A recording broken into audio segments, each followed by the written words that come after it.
Vamos ya a lo que está pasando en Venezuela, con un rechazo generalizado en el ámbito internacional, en América Latina, en Europa, a la Asamblea Constituyente que se votó ayer, impulsada por el régimen de Nicolás Maduro. Concretamente Estados Unidos, España, 7 países latinoamericanos, entre ellos esta Argentina, dijeron que van a desconocer los resultados de la asamblea realizada ayer.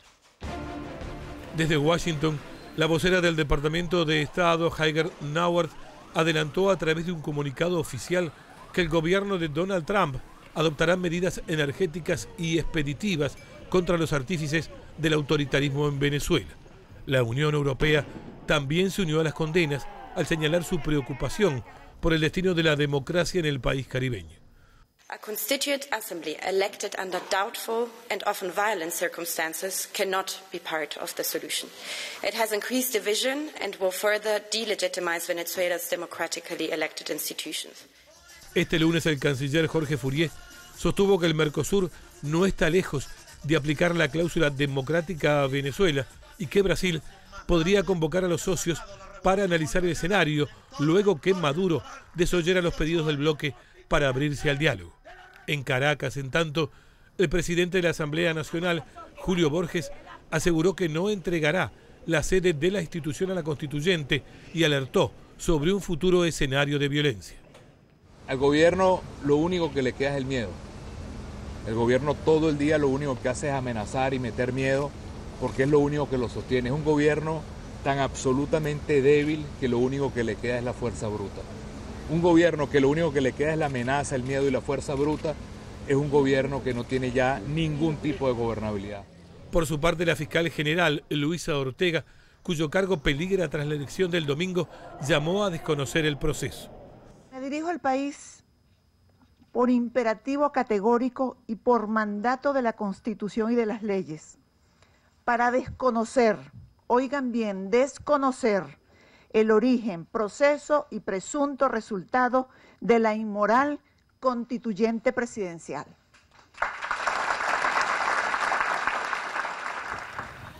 En la jornada de este domingo fallecieron al menos 10 personas en los incidentes por las protestas que habían sido prohibidas por el gobierno, elevando a 120 la cifra total de víctimas desde el inicio de las manifestaciones el pasado 1 de abril. No se sabe qué va a pasar con el futuro, todavía estamos luchando para ver qué sucede. Pero mira cómo está, mira la calle. Y bueno, más o menos así está la gente ahora. Mientras tanto, vamos a hablar en este momento de un comunicado que emitió los Estados Unidos. Vamos a dar a conocer lo que se conoce hace un rato nada más. Exactamente, porque Estados Unidos impuso sanciones financieras personales al presidente de Venezuela. Concretamente, el gobierno norteamericano anunció el congelamiento de todos los activos que estén sujetos a su jurisdicción del presidente de Venezuela, Maduro, a quien llamó dictador, y dispuso también la prohibición de que estadounidenses traten con él. Esta decisión, informada por el Departamento del Tesoro, llega, claro está, luego de estas elecciones constituyentes consideradas ilegítimas por Estados Unidos y con una declaración que advierte que Maduro es un dictador que ignora la voluntad de los venezolanos. Y hace instantes habló el presidente Nicolás Maduro. Entre otras cosas, dijo que no obedece órdenes de gobiernos extranjeros ni tampoco imperiales. Yo no sé si el imperialismo norteamericano tendrá la suficiente capacidad e información para saber lo que pasa en Venezuela. Para saber que 8, 9, 10, 11 millones de venezolanos quieren paz y están dispuestos a arriesgar su vida ante las barricadas, ante los enmascarados, ante los terroristas, ante las balas para buscar la paz por la vía de los votos. ¿Se entiende, verdad? Pero también esos 10, 11 millones están dispuestos a tomar un fusil para liberar a América del Sur si fuera necesaria y se fuera agredida nuestra patria algún día. Más de 10 millones de venezolanos están dispuestos a tomar un fusil y a liberar toda la América si fuera necesario liberar toda la América. ¿Se entiende el mensaje? En nuestro país, el presidente Mauricio Macri, a quien vamos a escuchar dentro de algunos minutos, dijo que no puede dejar de pensar que estuvimos muy cerca por ir en el mismo camino que Venezuela. Y analistas explicaron lo que está ocurriendo allí en el país hermano. Bueno, en primer lugar hay que atender que fue un referéndum inconstitucional. No hubo ni el referéndum consultivo ni el referéndum aprobatorio.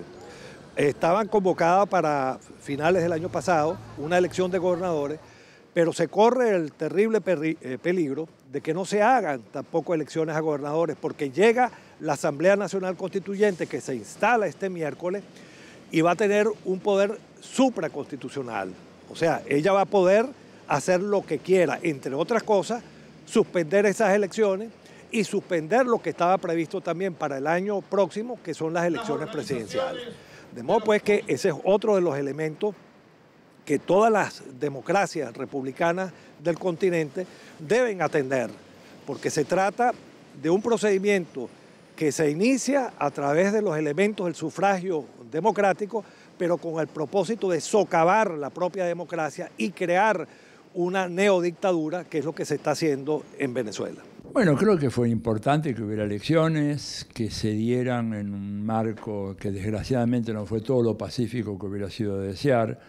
Hubo mucha intimidación los días previos, me consta, digamos, gente que me mandaba copias de volantes donde decía, si el domingo sales de tu casa te vamos a prender fuego o te vamos a matar.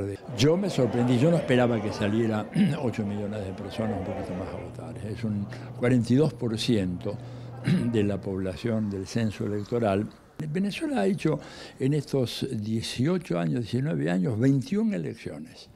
Ganó 19. Ni una de esas fue reconocida por la oposición, no desde ahora, desde siempre.